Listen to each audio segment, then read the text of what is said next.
Hello friends, क्या आपको पता है Mahindra started as Mahindra and Muhammad on 2 October 1945। यहाँ पर दो भाई थे और एक उनका फ्रेंड था, J C Mahindra, K C Mahindra and Mohammed Ghulam.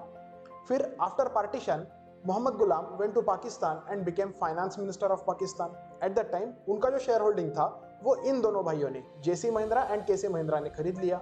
But problem ये हो गया था कि बहुत सारी जो स्टेशनरी थी उस पर M&M ऑलरेडी लिखा हुआ था, विच इज वाई कंपनी का नाम चेंज करके बनाया गया महिंद्रा एंड महिंद्रा लिमिटेड। अब थोड़ी देर के लिए सोच के देखिए दोस्तों, अगर उस समय पर गुलाम मोहम्मद अपना स्टेक बेच के ना गए होते तो आज महिंद्रा एंड महिंद्रा के मार्केट कैपिटलाइजेशन का अप्रोक्सीमेटली 33% उनका होता। However, this is not the point to be discussed now.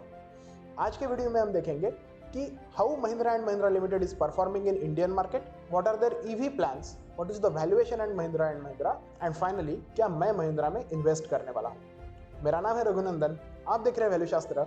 Let's begin.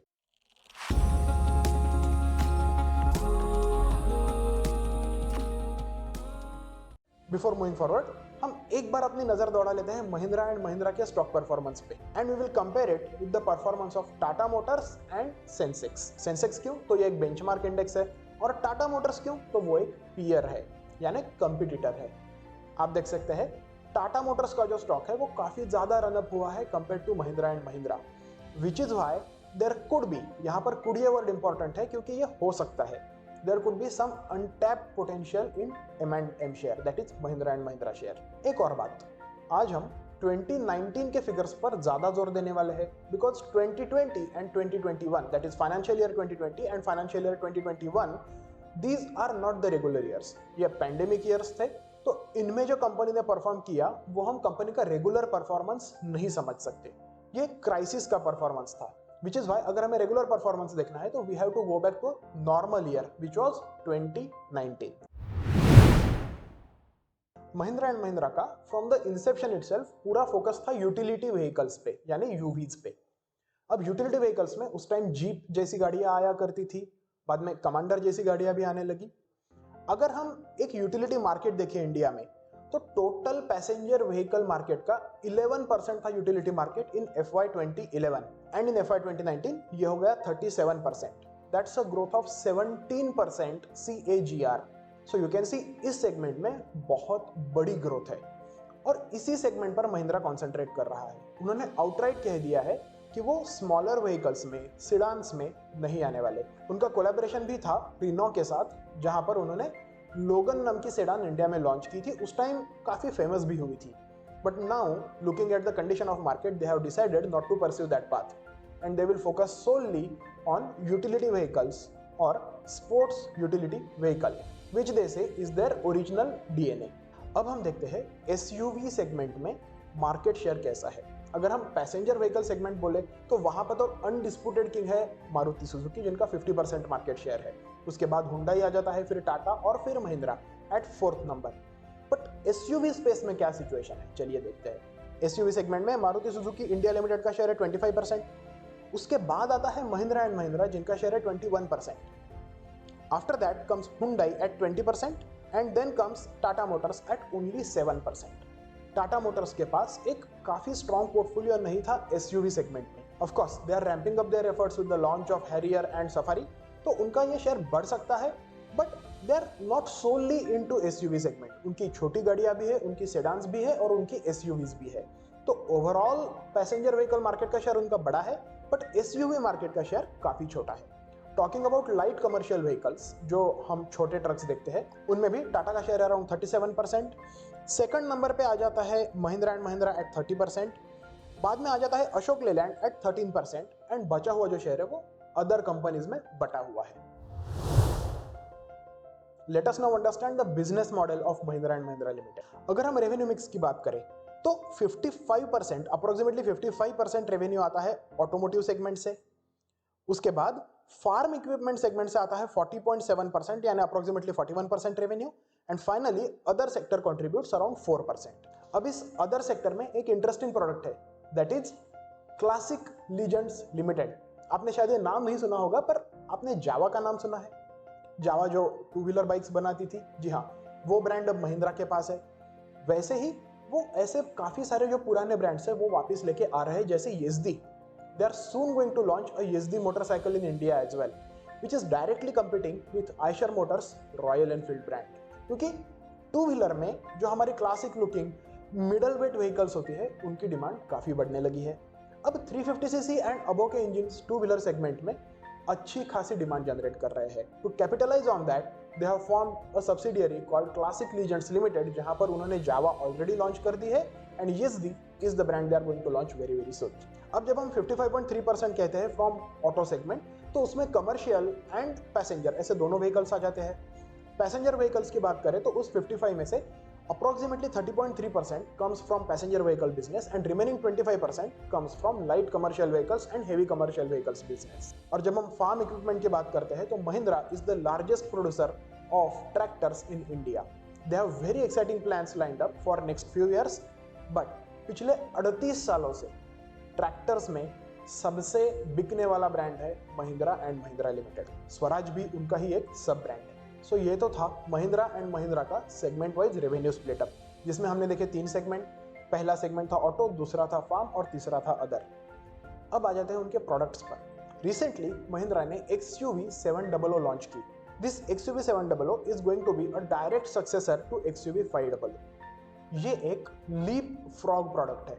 अगर आपने उसके रिव्यूज देखे होंगे तो you can understand that it's a very sophisticated product और काफी अग्रेसिवली इसे लॉन्च किया गया है। मैं इसे कंपेयर करता हूं हमारे स्मार्टफोन मार्केट से। पहले होता था सारे जो फ्लैगशिप फोन्स हुआ करते थे वो अप्रोक्सीमेटली 55-60,000 की रेंज में आते थे। फिर आए फ्लैगशिप किलर्स जो मोस्टली चाइनीज ब्रांड थे। अब वही एनालॉजी कार मार्केट को लगाइए। जस्ट 1 या 2 साल पहले क्या हुआ करता था, जो एक अच्छी 5 सीटर SUV होती थी, जो एक पावरफुल 5 सीटर SUV होती थी, जो हम कंसिडर करते जीप कंपस को, वो शुरू होती थी समवेयर अराउंड 16-17 लाख रुपीज। अब महिंद्रा ने उनकी जो XUV 700 लॉन्च की है उसकी स्टार्टिंग प्राइस ही है 11.99 lakh rupees, which is a very aggressive price point, because of which I think उनके ऑटो सेगमेंट को काफी अच्छा बूस्ट मिलेगा। वैसे ही अगर आप देखें तो Mahindra Thar, which was their first product in the revamped lineup of their engines, is doing very well। उसका approximately waiting period है 8 से 9 महीने का। So that is also a very good sign for the company's auto segment। One of the core strengths of Mahindra is engines। अगर आप टाटास देखें तो वो खुद के इंजन नहीं बनाते, वो इंजन्स आउटसोर्स करते हैं। अगर आप हुंडई देखें तो बहुत सारे प्रोडक्ट में उनके भी इंजन्स आउटसोर्स्ड रहते हैं। But if you compare it with Mahindra's make their own engine. अब क्या है ना, उनको बहुत सारे टाइप के इंजन बनाने का वास्ट एक्सपीरियंस है, which they are leveraging while designing new products। Now quickly take a look at the specifications of the engine। इनका जो नया पेट्रोल इंजन लॉन्च हुआ है, it is 197 bhp and generates 380 newton metres of torque. अब मैं कोई mechanical engineer नहीं हूँ, ना ही मैं यहाँ पर कार के बारे में बताने के लिए आया हूँ। What I am implying is the capability। यहाँ क्या शो होता है कि महिंद्रा अच्छा इंजन बना सकती है, अच्छे फिट एंड फिनिश की गाड़ी बना सकती है। एक अच्छा वर्ल्ड क्लास प्रोडक्ट अगर किसी कंपनी को बनाना है तो काफी एक्सपीरियंस एंड R&D की जरूरत पड़ती है, कैपिटल एक्सपेंडिचर की जरूरत पड़ती है। Looking at the new products like XUV 700 and Mahindra Thar, I can say that they have the capability, they have put in the effort, they have put in the capital expenditure. So in coming times this stock could unlock serious value for the investors in my personal opinion। Again, this is not a financial advice, it's a purely academic exercise। आपको ये stock लेना चाहिए या नहीं depends on your ability and willingness to take risk, and I would highly recommend आप ये खुद से एनालिसिस करें या किसी प्रोफेशनल की हेल्प लें। अब ये तो थी opportunities, let us now talk about the threats. There is a serious shortage of semiconductors across the globe and that is affecting auto industry as well. Second threat, बहुत कट थ्रोट कंपटीशन है SUV segment में। आप देख सकते हैं सारे international brands as well as Indian brands इस segment में अपने काफी अच्छे ऑफरिंग्स लेके आ रहे हैं। तो इसमें अपनी मार्जिन्स मेंटेन करना at such low price is a task in itself. Finally commodity prices of raw materials are also increasing, तो वो भी इनकी कॉस्ट्स को प्रेशराइज कर रहा है। एट द सेम टाइम हम ये नहीं भूल सकते कि this year we have had a pretty decent monsoon, और जिस साल में मानसून अच्छा आता है उस साल में ट्रैक्टर्स की बिक्री काफी अच्छी हो जाती है, which is why Mahindra is very optimistic about their tractor sales. अब देखते हैं महिंद्रा का EV स्पेस में क्या डोमिनेंस है। इस वीडियो की स्टोरी या थीम क्या है, मुझे EV स्पेस में इन्वेस्ट करना है, मैं पैसेंजर व्हीकल्स के लिए टाटा मोटर्स पे एक्सपोजर ले रहा हूँ, तो मैं महिंद्रा पे एक्सपोजर क्यों लूँ?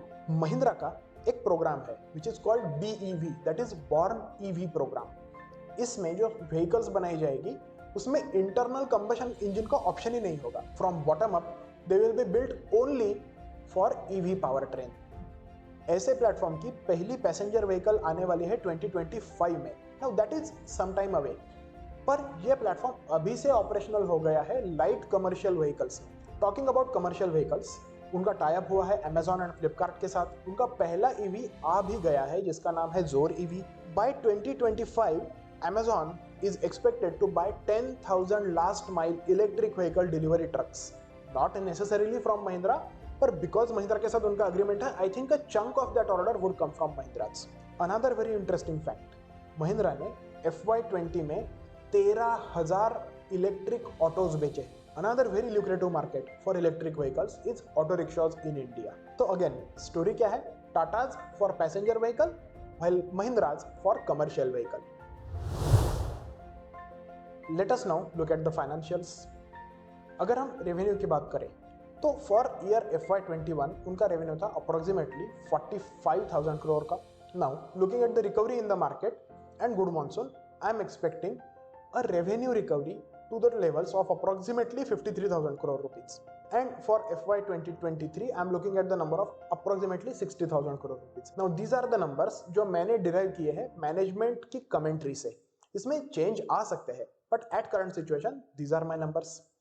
Looking at the EBITDA, हमारा FY 2021 में EBITDA था 6,500 करोड़ रुपीज का। So looking at the cost pressures, I am expecting EBITDA at the levels of approximately 6,200 levels. वही in FY 2023, I am expecting the EBITDA to be around the levels of 7,800 to 7,700 levels. EBITDA margins for 2021 were 14.4%. Now going forward, because of the cost pressures and higher commodity prices, I am expecting the margins to be around 12 to 13% for FY 2022 and FY 2023. Looking at the EV by EBITDA, आज की जो उनकी enterprise value है उस हिसाब से उनका EV by EBITDA आ जाता है 15.7. I think normalized EV by EBITDA would be in 2023, जहां पर it would be around 12 to 13 levels. Now this is a higher EV by EBITDA multiple, I would say. However, looking at the peers, this is slightly at a premium. But looking at the opportunity, I think it is justified and we can consider it. So at EV by EBITDA of approximately 13.3x and EV by net sales of approximately 1.7 to 1.8. Looking at these valuation metrics, I think मेरे हिसाब से उनका justified price होना चाहिए somewhere around 900 rupees. Looking at all the EV opportunity, their capabilities and their strong focus on EV, I have added this stock to my EV portfolio and going forward I will try to give a full fledged financial model as well. I think 1 या 2 video का और time उसमें लग सकता है, but I am definitely going in that direction, जहां पर एक ट्रांसपेरेंट फाइनेंशियल मॉडल भी मैं आपको जरूर दूंगा। उम्मीद है अब आपको महिंद्रा एंड महिंद्रा के बारे में काफी सारी चीजें पता चल गई होंगी, उनका बिजनेस मॉडल पता चल गया होगा और उनका EV प्लान्स भी पता चल गए होंगे। अगर आपको ये वीडियो अच्छा लगा है तो इस वीडियो को एक लाइक दे। आपके अगर कोई भी क्वेश्चंस है तो मुझे कमेंट में पूछे, मैं उसका जवाब जरूर दूंगा। Finally do subscribe to the channel for more such awesome content. Till next time, stay healthy, stay happy and keep investing. Bye bye.